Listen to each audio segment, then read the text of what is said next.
Let's switch it up right now and bring in former BYU wide receiver, current BYU football sideline reporter, Mitchell Juergens, the star man himself. Mitchell, nice to have you back on the show. It's good to be here.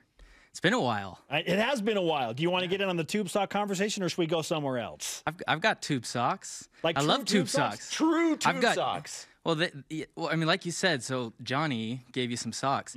We got tube socks every week. I mean, we had the old school socks that Mick would hand out, you know, and I love the tube socks. Yeah. I can't wait for you to show up on Saturday with your tube socks.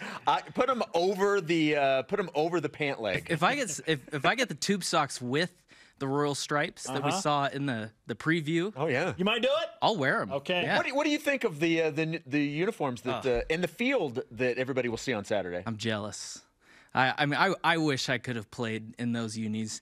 I mean, there's something. It's true. You look good. You play good. I've loved that, you know, philosophy and mentality.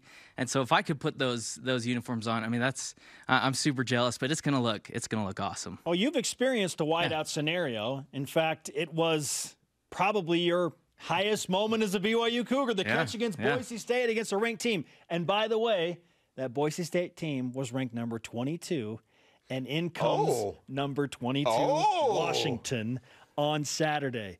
How much of a difference does something like that make for the players and the team when you look up and you see the wideout and the juice that creates? Well, the experience, I love the fan experience. I mean, coming at home, playing with just a home crowd where everyone's loud, it does. Every time I stepped onto the field, when, you know, in the beginning of the season, when it gets cold, we start to see the fans start to dwindle a little bit.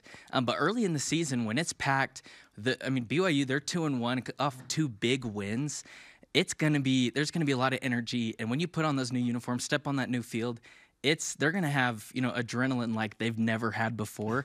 And so I'm just super pumped to see the intensity, the fire that they play with, because it's going to happen. Did you, when you left the stadium last Saturday, did you have to go and just kind of sit by yourself after being around that many people? Like, have you recovered from the mosh pit that was the field after that game? I have. It was interesting. So I remember, you know, everyone starts coming in, and the first thing I start to worry about is my equipment. I was like, yeah, I'm fine to get bumped, you know, and bruised along the way with everyone coming in, but I was like, I've got to protect this, you know, this precious equipment. And I mean, there was no protecting it though. I mean, it was so crowded, but yeah, such a cool experience. At least you're not Greg Wrubell in 1990.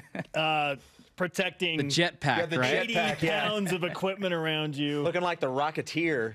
Seriously. Yeah. Hey, Mitchell Juergens with us on BYU Sports Nation. Admittedly, after the 2 wins against Power 5 teams, Tennessee and USC, yes, excitement is high. The juice is high. It's great to be a BYU fan right now. I'm looking at the BYU roster and wondering, how healthy are they? Are they nicked up? Because 3 very physical football games. Should we be concerned about roster depth going into this Washington game specifically? Yeah, so, I mean, there's always a concern when you've got your top guys banged up, and because they provide a lot of value on the field. But one of the things that I actually took away from this last game, which was very impressive, was as much as BYU platooned, especially on the defensive side, they did their job, and we saw guys that I didn't even see on the depth chart that were getting playing time, and they stepped in and did their job, which you go to the end of last season against Utah when we finished the season there, and we saw the significant, I guess, gap between your 1s and 2s and then the 3s and 4s that had to come in when there were injuries, and they didn't perform as well. So what I did love against this USC team that we saw is with the depth, I mean, you had your 3s and 4s come in, and they did their job. They performed. And so there wasn't as significant of a gap. Now, with that said, if more guys start dropping like flies, I mean, we're going to see a difference that's not going to play in BYU's favor. But from what I've seen so far, I mean, the guys are stepping up, and that's what you want to see to compete. One of the things the defense, especially last game, did a really nice job of was creating turnovers. On the other side of the ball, one of the things that was great to see was that there were no turnovers again, and not surprisingly, BYU gets the win, not turning the ball over on offense. After such a rough start against Utah in terms of turnovers, What do you think's been the key for BYU playing mistake-free football on offense? Yeah, so the first credit I want to give is going to go to Zach. I mean, he's been so smart with the football. We've seen a number of times where he's gotten pressured. What he's done with his feet is pretty impressive to escape pressure.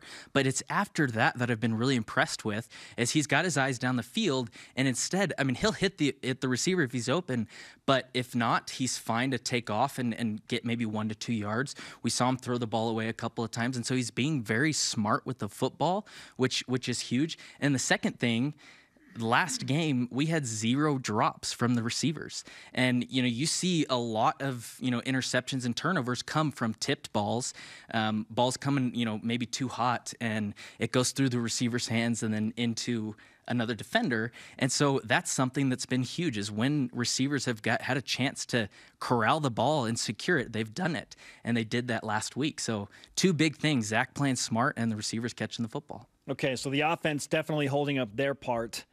And speaking of injuries, I mean, I'm looking at the linebackers and the secondary. Chaz Ayu came off the field late. He was banged up. Isaiah Kafusi banged up. Kavika Fanua, I think, is likely to play, but he's a little nicked up.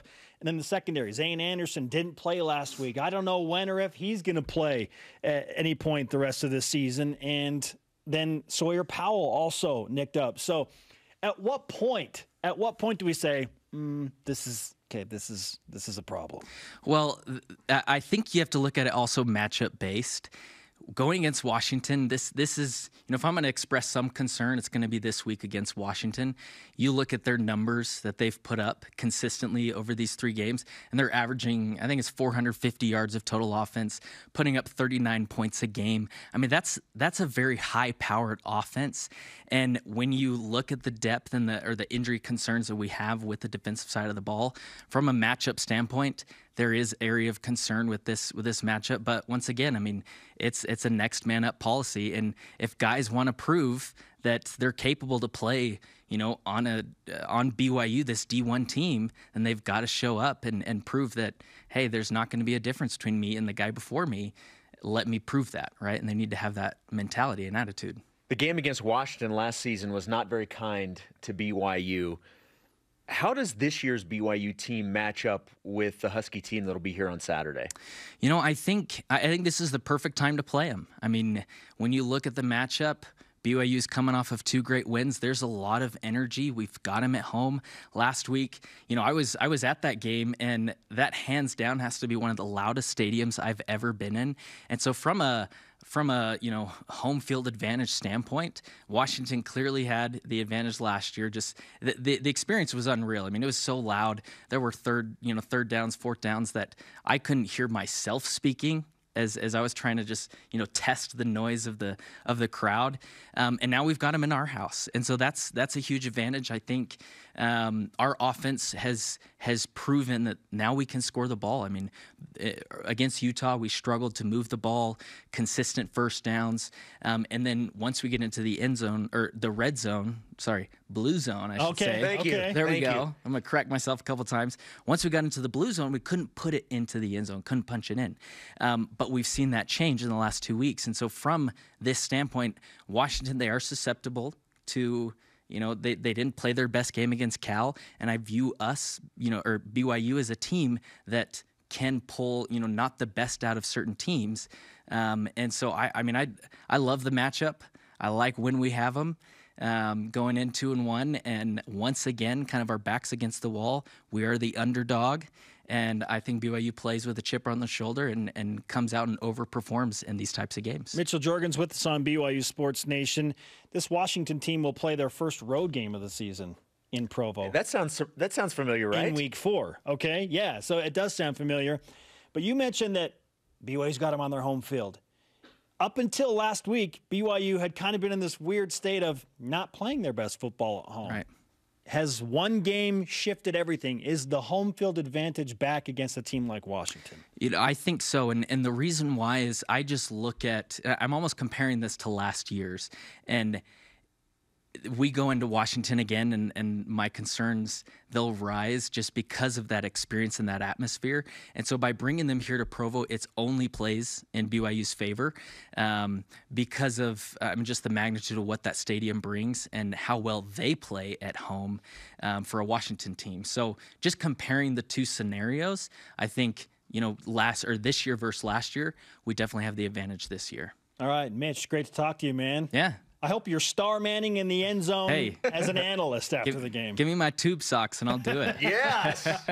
Thanks, brother. Everybody is smarter today for knowing the history of tube socks. I like to feel like I've given everybody a public service. Oh, my.